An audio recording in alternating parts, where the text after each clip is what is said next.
Hello. Hello. We're all here. I think the guys are just packing up some of their stuff right now. We just finished practicing, so we will be good to go. Oh, We'll no move problem. in. I left the thing real quick because I had no audio. I was like, oh gosh. Oh god, yeah. Zoom always has a way of just making it the hardest time ever. The, Yeah, I don't really like Zoom, but it's like the best I could do. Like Google Meets doesn't let me like record any interviews, so I have to do yeah, Zoom and it's horrible because the audio doesn't work half the time. yeah. No, I get that. Yeah, I love technology. Yeah, me too. It's great. All right, guys. Well, I'm Fallon. I'm one of the co-owners for the publication, The Concert Chronicles. We're like an all multi media magazine. I've been doing a lot of interviews lately. Our publication actually runs a festival in Brooklyn, New York, and we just held our first one this year. So Awesome. I just Nice. been doing a bunch of interviews with bands from all around the USA. So I was like, I saw the email from your publicist. I was like, you know what? Let me interview them. They sound cool. Yeah, yeah. We appreciate it. Thank you for taking time. Of course. So, okay, so introduce yourselves and tell me a little bit about your band. So I'm Shane. I play bass and sing. I'm Dan. I play drums and I scream. I'm Carter. I play guitar. And swing it this way for Nico. I'm Nico. I sing and play guitar.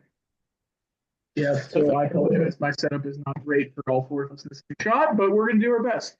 Um, yeah, no, well, basically, pop punk emo kind of stuff.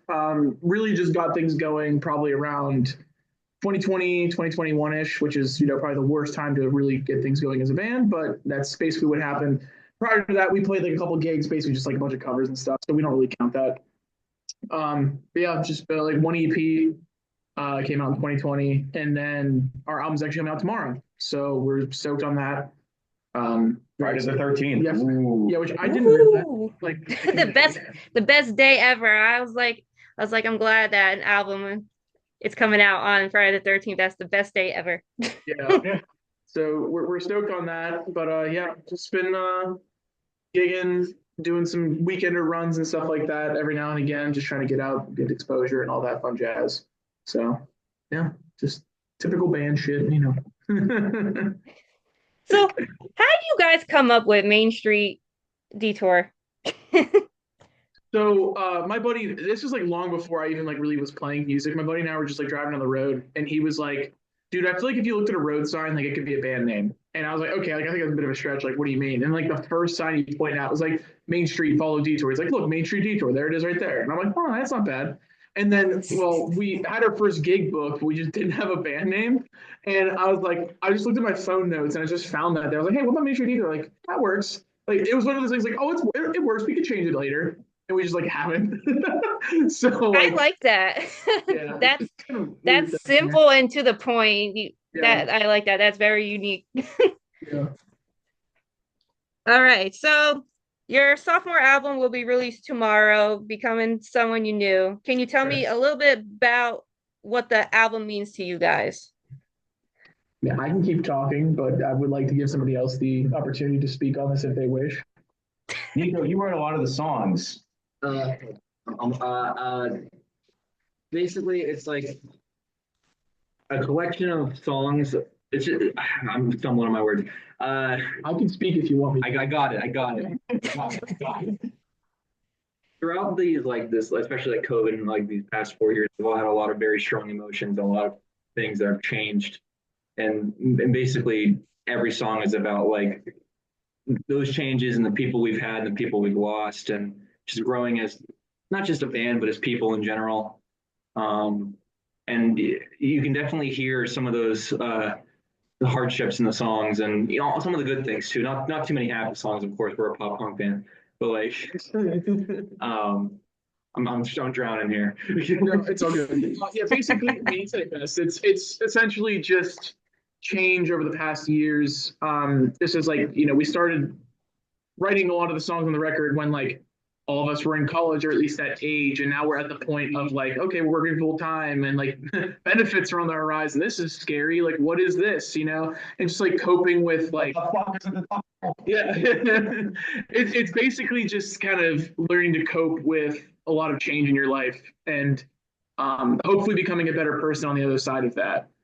Like becoming someone you knew was a title I came up with just because it was at a point where I had this like vendetta against like the people of my past that like may not look at me, I don't want to say fondly, like I didn't do anything bad or anything like that, but just like I wanted to become so much better and bigger than what I was prior to this that like I am a different person. Like becoming someone you knew is like I'm becoming someone so great you don't recognize me anymore because I'm just that different and like I'm in a better space, that kind of stuff. So that was kind of the idea behind that. But basically just like change the good, the bad, and the ugly. We cover it all in the album. It's the most raw and truest extension of ourselves in the music. I can definitely tell by all the song titles Yeah. that it's all Yeah. over the place. Relationship, it seems like maybe some loss, some change. And I was like, every song has a different raw emotion to it. And I was like, I can't even keep up. I don't know how this one feels. I don't know how this one feels. Yeah. Yeah, well, we want to keep everybody on their toes too, because it's like, I don't know. I feel like there's something on this album for everybody, and like we're happy about that because like, I mean, half of us are basically neurodivergent, so like it's literally like what I mean, just like oh, scatterbrain this, scatterbrain that. We all listen to insanely different things, what I mean. So it's just like I think we needed to capture that perfectly in our music. So I think you guys did, honestly. Like I was listening to all the songs from like the email that received, so I was listening to all the songs. It's very sporadic and sound all of them sound so different. Not one sounds like another, yeah, which is nice because then people get different aspects of hardships that, us individuals can face. Like I can relate to most of the songs that you guys put out onto this album. So I was jamming them today when I got home. I was like, let me listen to their songs and get a little better understanding. yeah. Well, I'm glad you liked them. All right, so Wasted Years and Sick of You are one of my favorites. Can you tell me a little bit more about them? Any personal stories to those songs, basically? Yeah, so Wasted Years is probably the edgiest song on the album. It was kind of just one of those ones where, like, the album, like the whole way through, like, there's kind of like it's not a concept album by any means, but like it kind of starts out as like really angry and all this stuff, and then it kind of just like full circle moment, like self-actualization, like oh, I'm actually at peace now, kind of thing. And Wasted Years is literally like, okay, we're straight in, like we always liked intro tracks that are just like straight to the point, like get in there, like just kicks your ass right there. And that's kind of what we were doing with Wasted Years.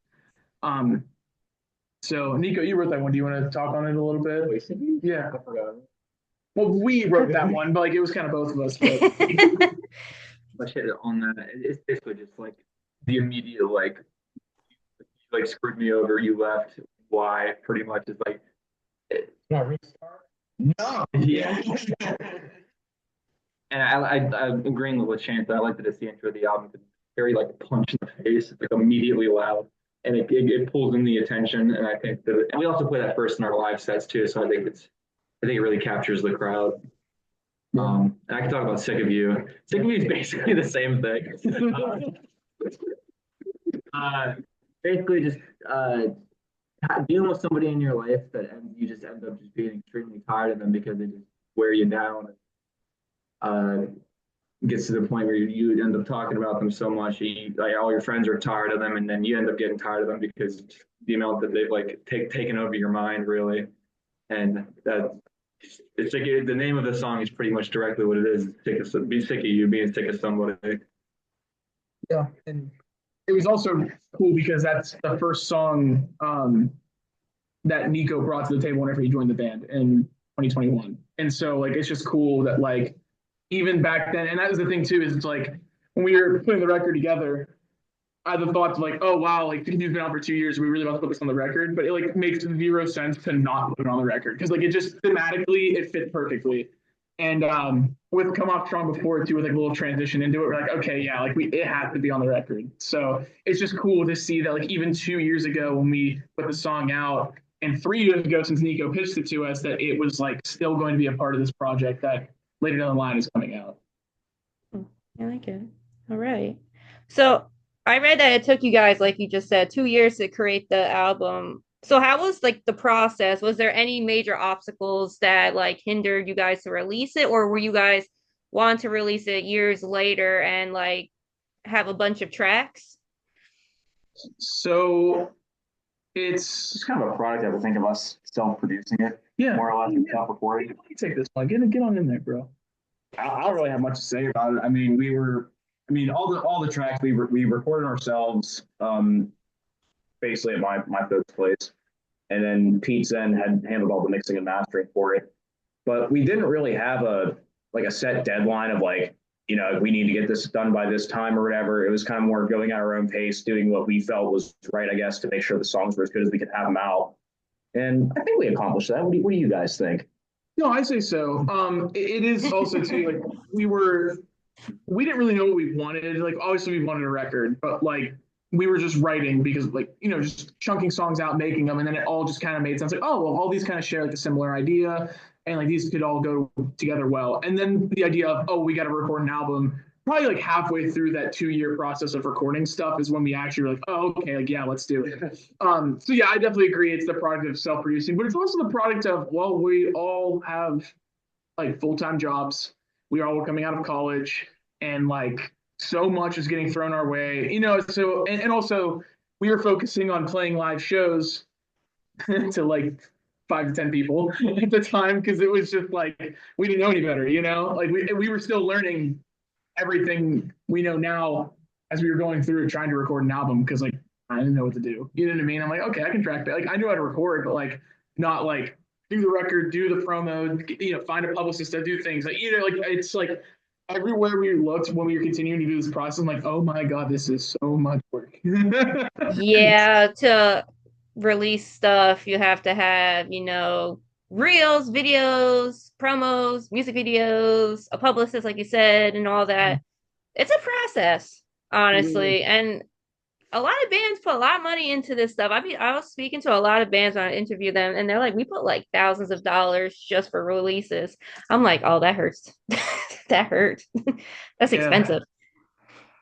Yeah, that's the other part of it too, was finances. was putting money together for it too, because again, I mean, we were just getting out of college, so yeah, woo, student debt, yay, Yay, student debt, woohoo! And then you guys are doing music at the same time. That's a mixture right there. Yeah, it's nuts. But hey, we're still here, we're still kicking somehow. Still in the negative, woo! All right. So I read that Joy, the one that got away, and Stepping Stone were your guys' favorites. Is there a reason why out of all the other tracks? I think personally, like the one that got away was like the rawest song I think I've ever written. Just very straight up about how I felt about a certain person during that time, and I think it was a big step for me to be able to like write that and actually like show it to people and perform it. So that's a big song for me. Same thing with Joy. And that song also has a big space in my heart because I actually wrote that in my high school band I was in, but we never recorded it. So I was like, let's take it. Oh, it is. Joy is 6 or 7 years old. Holy. Yeah, and it was one of those things where like we gigged with this old band before he joined. That's kind of how we met him, like twice. And like he showed me the song and like they played it once or twice. I was like, hey, there's something here. I'm like, I'm just putting it in the back of my mind, And I didn't know if like his band was gonna keep going, like if he was gonna be playing with both, like however it works. But he joined and then that band stopped being a thing. And I was like, hey, we should use that song because there's something there. And I really, really, really liked it. And I'm happy we did because it's definitely one of my favorite songs. Stepping Stone is my favorite song because just like how Nico said, that was very vulnerable for him. Stepping Stone was incredibly vulnerable for me. Very similar situation. A very long relationship that was in literally since like I started college and then up until that point ended, and it was just kind of like oh well, this is interesting, and like goes back to the whole idea of change and just like, okay, well, just because somebody isn't going to be in your life forever doesn't mean it wasn't pointless, and just coming to terms with that. Um, so that's kind of what that song's all about, and just growing from that, learning from that, and accepting it, you know. And so that's why I put that song specifically for me. I don't know if you guys feel the same, but that one's definitely the most vulnerable I've been. All right, perfect. Do you Yeah. guys have any shows coming up for the rest of the year or 2025? Take it away, Daniel. Oh man, I'm not gonna remember all the bands that are playing. The 28th. Yeah. Right. Yes. 10 band bill at Spirit in Pittsburgh, Lawrenceville specifically. Okay, let me think. Old Neon, Mallory Run, Heading North, Us, Crash Nebula, Frame and Mantle, Over the Weather, I Swallow Ghosts, Find Ethel. Find Ethel. Who's the 10th? Oh my God, this is gonna eat me alive. Go for the gold. Go for the gold. Yeah. That's all 10. That's all 10. Wow, that's good memory. Thanks, guys. Oh my But- God, that proud of you. That was good. I can't remember shit like that ever. Sorry for my language, but damn, No, that was you're good. But those Wow. are good. Well, I mentioned like those are all groups from Pittsburgh, and we've been gigging with a lot of those guys like for the past probably like what 2 years or so. 2 or 3 years. We've been on shows with all those folks, and just super cool that like it's like this huge melting pot, kind of like end of the year celebration. And Hellbender final. Yeah. But I can't talk. They're even there's even like a local comp of each group submitted one song, and we're all getting like it's all getting pressed on a vinyl record. There's gonna be 100 made, and I'm assuming probably like That's it. yeah. Well, probably most like I bet by the time like the doors come around, there's gonna be like 10 available because all the bands are Yeah, that's the first time we're gonna be pressing like vinyl, which is super sick. Again, it's with all of our friends we've been playing with for years, and like this is a cool little end of the year shindig because like this is one of the things we've been talking about for so long with the band who's putting it on and like book the whole thing because we were like, oh, like, this would be so sick, and like we talked to a bunch of different venues and like nothing worked out, but then this finally worked with this venue, and so it's like, oh, the stars are aligning, like this is gonna be so sick. It's so hard to book shows at venues. You have to follow it. Like when we did our festival this year, we didn't have a security guard. Yeah, They didn't hire a security guard or a ticket person to scan tickets. oh no, yeah, No. that's a logistical nightmare. It was so bad. My business partner, she had to scan tickets throughout the whole festival, and her dad was our security guard. Yeah. Hey, you make things work, you know? Yeah, we So- had to. And I was just in the corner crying throughout the day because I was so overwhelmed. I was like, we're just gonna fail. There's a lot of people here. I don't know, things are gonna go wrong. Yeah. Booking stuff is hard, venues, because venues they don't trust people. Like they see that shows want to be booked, but like if you're not going to bring in numbers or people, like they will refuse to accept your booking, which is Yup. stupid. Yeah, no, we get it. We actually played in New York in August, and we were very thankful that we had a friend who works over in Yonkers who actually works at a brewery that has a stage on and stuff like that. So he was able to get us in there because New York booking is an absolute shit show, like absolute shit show. So Yep. like, you Arthur from a lack of a term. yeah, no, he's absolutely. It's funny that you say Yonkers because I lived in Yonkers for like 12 years. Yeah, it was actually Yonkers Brew. I don't know if you know the band for lack of a term, but they're from New York, and they're I actually have an interview with them next week. yeah. If it's with Arthur, the MSD guys, and he's such a homie. Like they've come here probably for the past like 2 years. We play with them every time. Like they're just the best people ever. We love them. Yeah, I think I actually I think it's either tomorrow I have an interview because what you just said, a lack of term, I was like, I think I know them. I think it's Arthur. Yeah. Yeah, he's a homie. We love him to death. Good dude. It seems really nice. Let's see. I think I have it next week, like on Monday or something. I have like 9 interviews next week, and I'm sitting here, I'm like, I know that name. Yeah. It's a small world. It really I like is. talking to bands and interviewing them, and they like talk about their friends. I'm like, I know that band. I just Yeah. interviewed them. I was like, I know that band. I'm friends with them. I was like, this is cool. All right, guys. So is there anything else you want to talk about the album before the interview is over? Anything in depth, or you think we covered basically everything? Oh, the album release show. Oh yeah, we are playing an album release show in January. It's January 18th at Small. the Mr. Small's Fun House. If you need any of these details typed out or whatever, you just let me know and I can send you something. But Yeah, that'd be easy.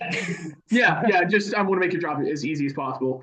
But yeah, no, we're excited on that because we've been playing that venue for a hot minute, but we haven't really like headlined it or whatever. Well, my friends are on the bill. Yeah, it literally like half the people that are playing that end of the year show are going to be on it. Like, so it's just cool because like again, like the community here in Pittsburgh is so awesome. We like love everybody in it, and we're very thankful that we have really good bands. Like not just good people, but like good bands. Like they're good, you know. Our publicist is actually playing the show. Hannah, she's great. Her band Heading North is awesome. So Really? Well, that's yeah, awesome. Heading so north. I'm gonna look into it. yeah, they are so good. It's actually so funny too because it's like when we were thinking about like adding them onto the bill, we're like, oh man, like these openers are kind of better than us. Like, you know, it's just like what have we done? Yeah. So I'm gonna message you after the interview, and I'm gonna have you tell me the end of year show with all the 10 bands. You just got to tell me all those names so I can like tag them into the review I'm gonna do on a document because I know you said 10 bands, but I don't remember any of them. It's all right. I don't either. So I felt like that was his proud moment. He's like, I remember. Yeah. I remember them. Yeah. No, I can send you an email with all that. So all right. And then you can tell me like in the email for your release party who's playing and stuff, so I have every detail correct when I write everything up. Yep. I can do that. And then this interview will be I'm gonna put it on our YouTube channel, and I'm gonna put it. It's called Summer Screen Fest. That's our festival. I'm gonna put it on our podcast on Spotify. So our sound on this will be put on there as well. So if anybody ever wanted to listen to it, just like the audio, that will be on there as well. Cool. Yeah, sometimes I don't like watching video. Sometimes I just like to listen. I hate my own voice, so I hate listening to my interviews. I'm like, I sound like that. All right, guys. I had a great time. Yeah. I'm really happy for you guys with this album release tomorrow.